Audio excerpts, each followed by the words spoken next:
Hi friends, ఒక్కసారి ఊహించుకోండి. చీకటిని తొలగిస్తూ ఉదయించే మొదటి సూర్యకిరణాలు, ఆ కిరణాలు పడి బంగారు వెలుగుతో నిండిపోయే ఒక మహత్తర పర్వతం. అదే సినాయి పర్వతం.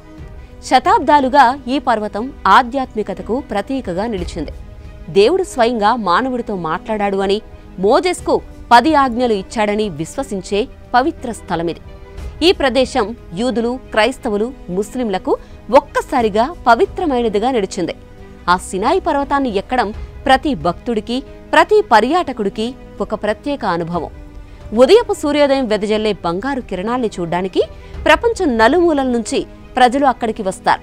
వారిని అక్కడి నుంచి పైకి తీసుకెళ్లేది అక్కడి స్థానిక బెడోయియన్ గిరిజన తెగ. శతాబ్దాలుగా వీరు ఈ పర్వతానికి గైడ్లుగా, సంరక్షకులుగా ఉన్నారు. కానీ ఇప్పుడు ఈ పవిత్ర నేల చుట్టూ మార్పులు గాలిలా నెమ్మదిగా రాకుండా తుఫాన్లా దూసుకొస్తున్నాయి. ఈజిప్టు ప్రభుత్వం ఒక భారీ టూరిజం ప్రాజెక్టును ప్రారంభించింది.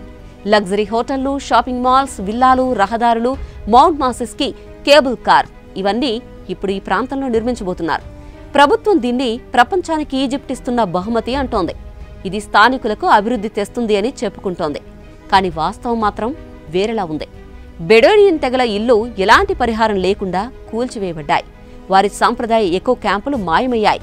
కేవలం కార్ పార్కింగ్ ఏరియాల కోసం శ్మశాన వాటికల్లోని మృతదేహాలను కూడా తరలించారు. ఊహించండి, శతాబ్దాలుగా ఒకే నేలతో బంధం కలిగిన ఈ ప్రజలు ఇప్పుడు తమ పూర్వీకుల జ్ఞాపకాలను కూడా కోల్పోతున్నారు. ఇక మతపరమైన కోణం చూస్తే ప్రపంచంలోనే అత్యంత పురాతన క్రైస్తవ మఠం సెయింట్ క్యాథరిన్ ఆశ్రమం ఇక్కడే ఉంది.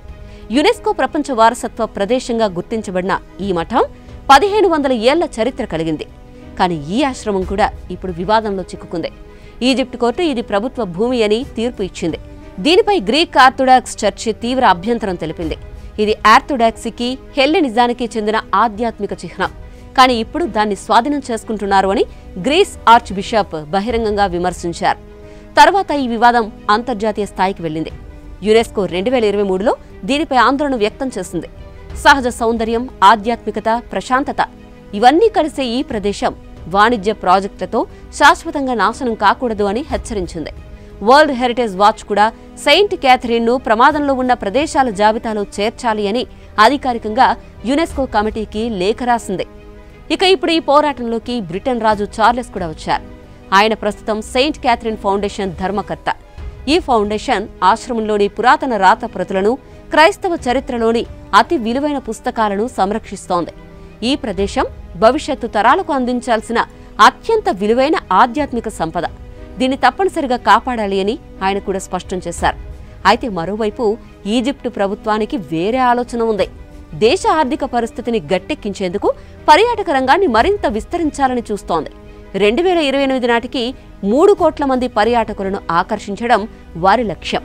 అందుకే ఈ పవిత్ర స్థలాన్ని కూడా వాణిజ్యానికి వేదికగా మార్చాలని చూస్తోంది. ఇది మొదటిసారి కాదు. 1980లలో షర్మ్ ఎల్ షేక్ లాంటి ఎర్ర సముద్ర ప్రాంతాలను కూడా ఇలాగే టూరిస్ట్ హబ్లుగా మార్చేశారు. అప్పట్లో కూడా స్థానిక బెడోయిన్లను పక్కకు నెట్టివేశారు. ఇప్పుడు అదే కదా సినాయిలో మళ్లీ రిపీట్ అవుతోందని చాలా మంది చెబుతున్నారు. ఫ్రెండ్స్, మనం ఇక్కడ ఆలోచించాల్సింది ఒక్కటే. ఆధ్యాత్మికతకు, సహజ సౌందర్యానికి, చరిత్రకు నిలయమైన ఈ ప్రదేశం భవిష్యత్తు తరాలకు కూడా అలాగే మిగులుతుందా, లేక శాశ్వతంగా వాణిజ్య పర్యాటక ప్రాజెక్టుల కింద మారిపోతుందా? ఏమో, భవిష్యత్తులో ఇంకేమేమి మాయమైపోతాయో ఆ కాలానికే తెలియాలి. పర్యాటకం పేరుతో పురాతన ప్రదేశాలు కనుమరుగైపోతే రానున్న రోజుల్లో చరిత్ర పుస్తకాల్లో చెప్పుకోవడానికి తప్ప చూడ్డానికి కూడా ఏమీ మిగలవు. ఈ స్టోరీపై మీరేమంటారు?